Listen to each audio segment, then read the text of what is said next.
Hello and welcome. My name is Dan Lepard. This is the Marmalade Awards YouTube channel, and today I'm very excited because we've got everything in a pot, and by that I mean we have marmalade vessels, and of course the famous historian and our friend at the Marmalade Awards and one of our patrons and judges, Ivan Day. Hello, Ivan. Hi. So, we're going to have a look at marmalade vessels and jars today. The earliest reference I've actually been able to find is to a vessel, probably made of ceramic, mentioned in the 1st century, which was used for containing a preserve of quinces. And as you know, quinces have a very, very close relationship with later forms of marmalade, but this is a Roman fruit preserve. Can I just stop you? Ivan, what do you mean? What do you mean by a vessel? I think of a sailing ship. I think of a barge. But what is this word vessel? Well, it means a container, a tub, a jar. In Roman times, it might have been an amphorum. You know, one of those things you stick in the sand with a pointed bottom.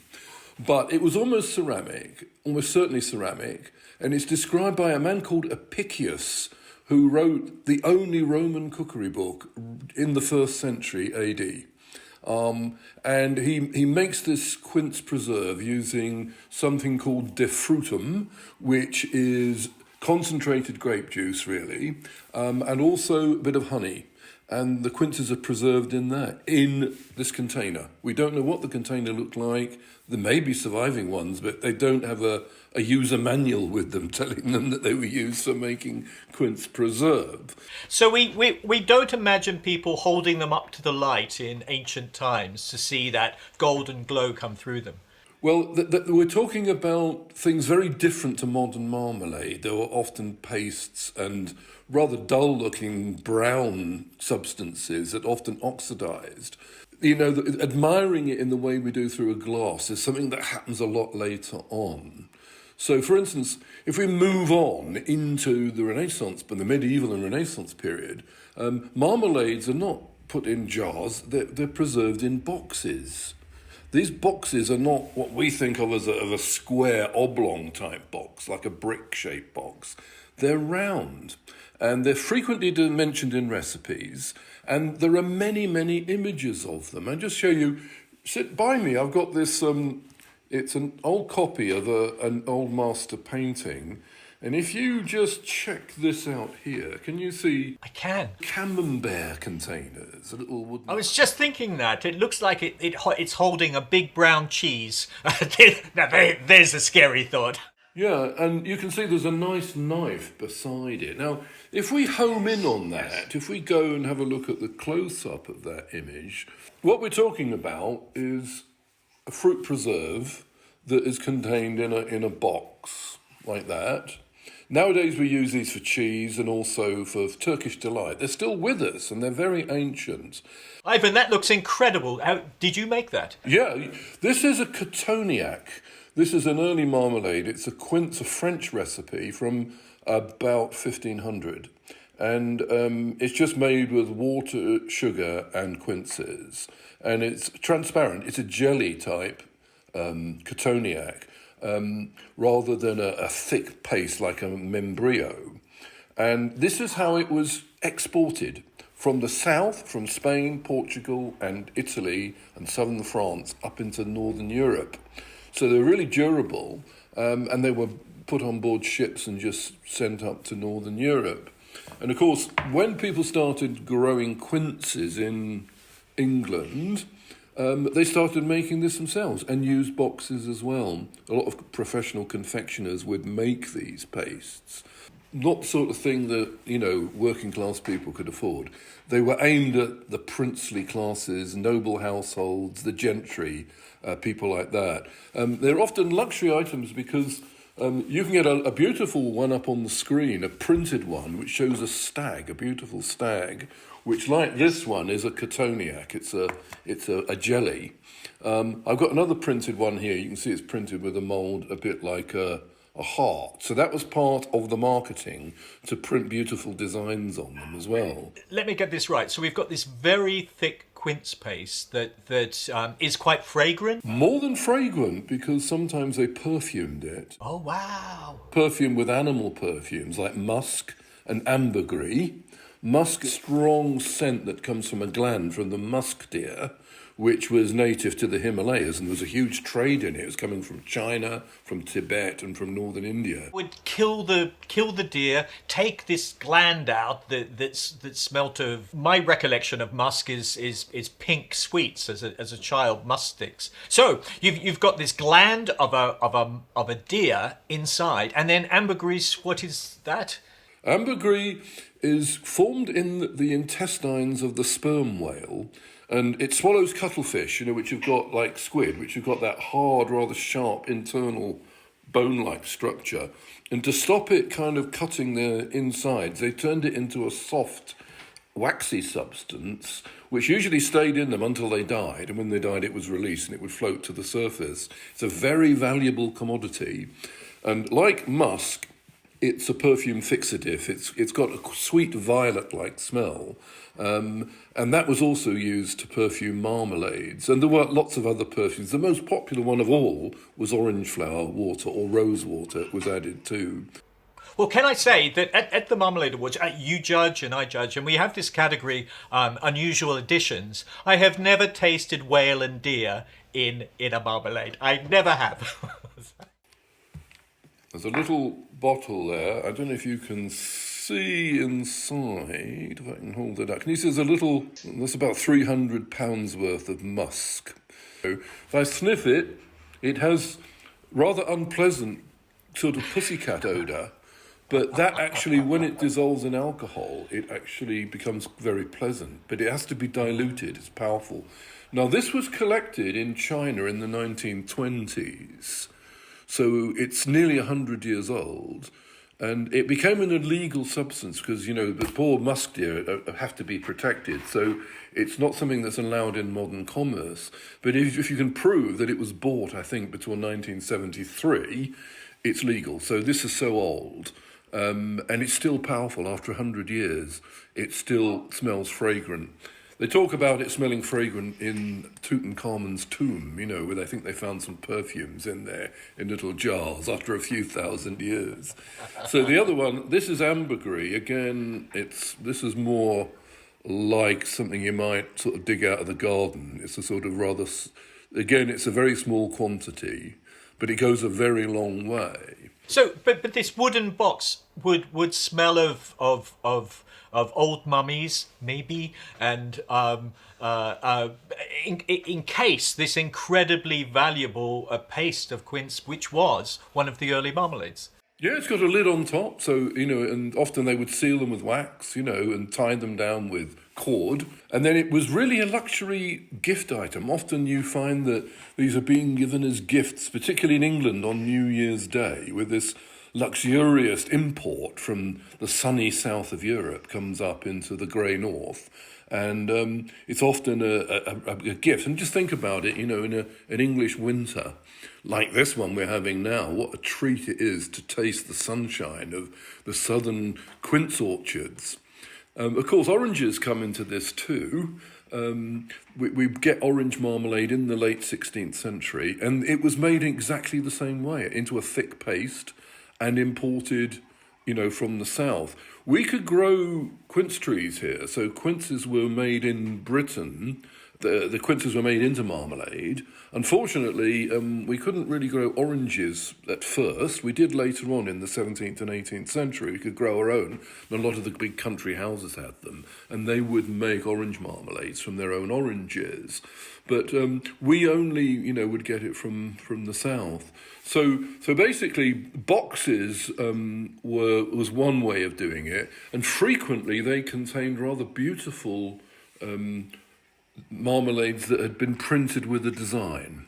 So they printed them. In many of the cookery books which have recipes, you're told after you've actually boiled up your quinces or your oranges with sugar, you get this thick paste, which you then put into the box, and then you use a wooden printer, a mould, to press into it.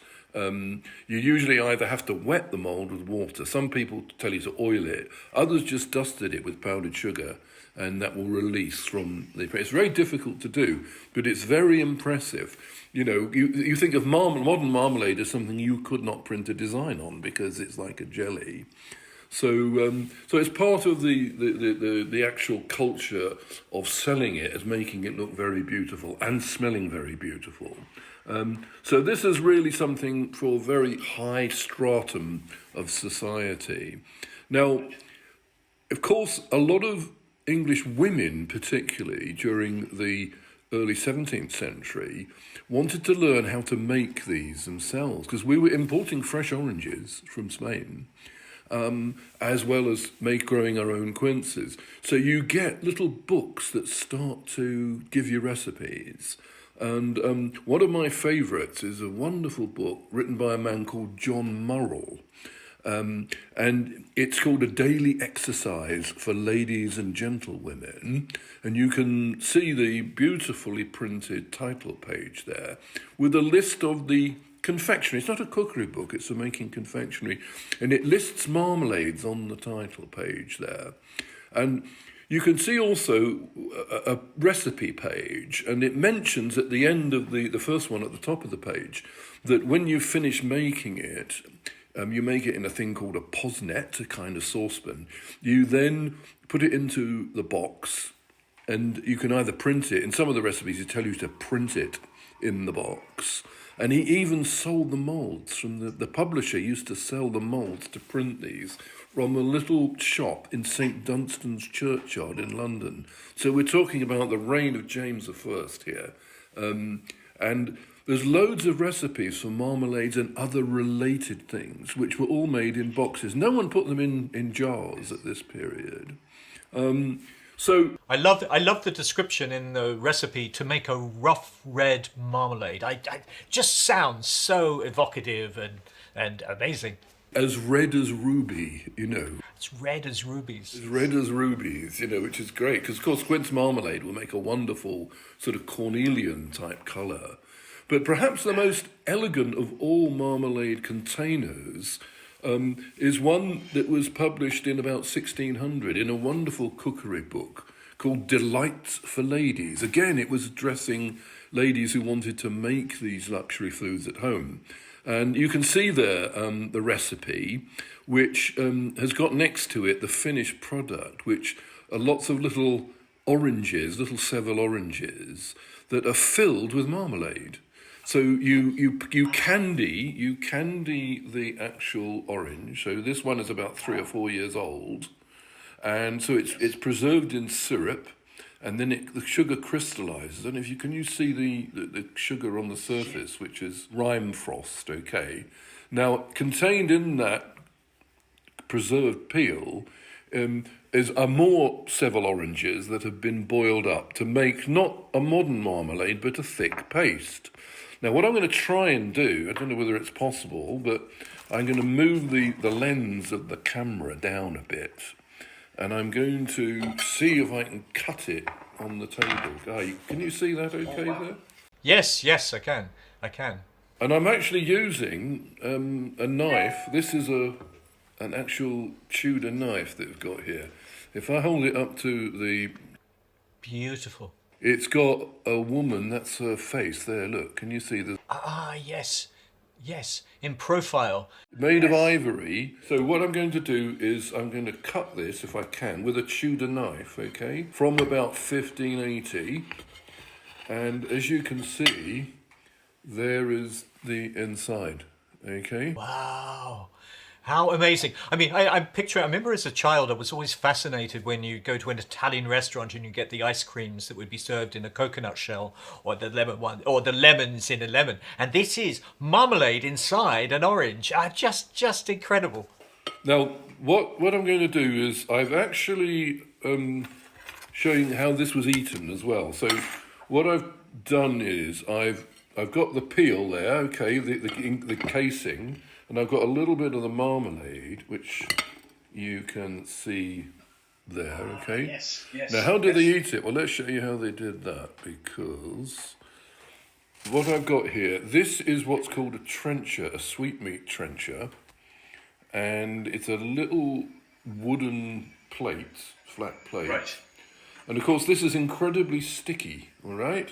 So what you need is a special tool. This is called a sucket fork, okay? Sucket fork. A sucket, or sucade, think of sugar, was preserved peel. So we've got a sucade here of orange with a marmalade in the middle.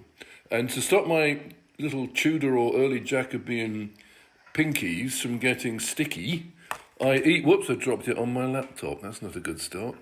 I don't think Apple will be very happy about that. It will break its warranty. So what I'm going to do is I'm going to come back into view and show you how a Tudor Beethan would consume their orange marmalade.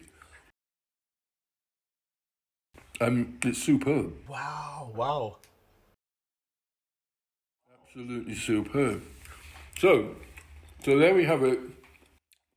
This is a totally environmentally responsible container. It can be consumed. You see. It's a bit like an ice cream cone, made of wafer.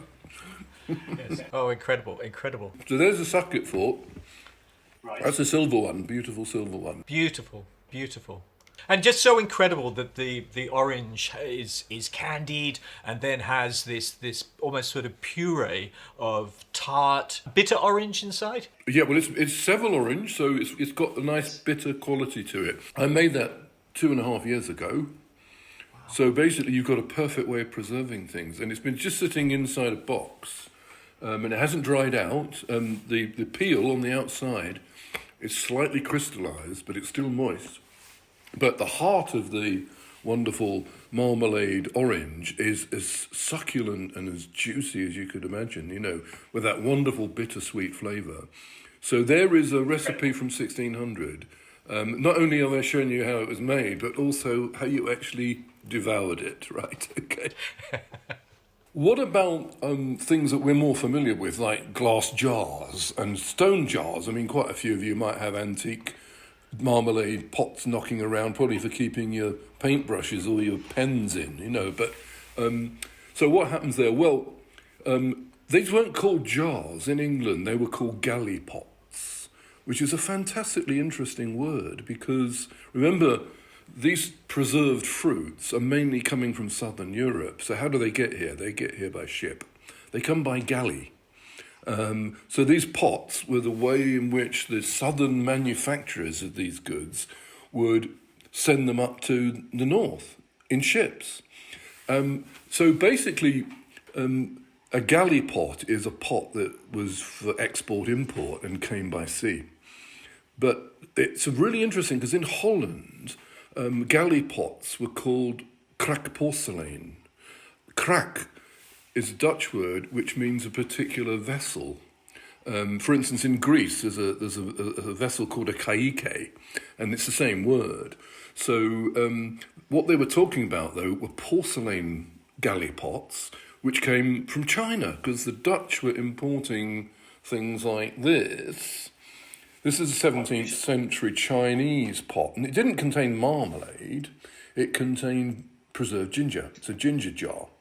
And these are usually sealed with wax once the ingredients were in there, and then they would tie the lid on, usually with cord, which was waxed in and tied at the bottom, so it was completely sealed. And these would flood into Europe, and they're incredibly beautiful. They're more than just a jam jar, they are really beautiful. So this is a typical Chinese galley pot.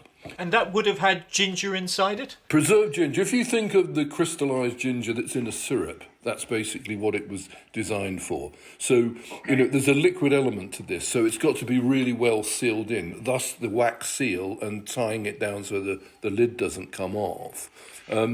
So a galley pot, there's more to a galley pot than... but, of course, galley pots were also made out of glass, too. And I've got one here which is probably late 18th century, and it looks just like a modern jam jar, really.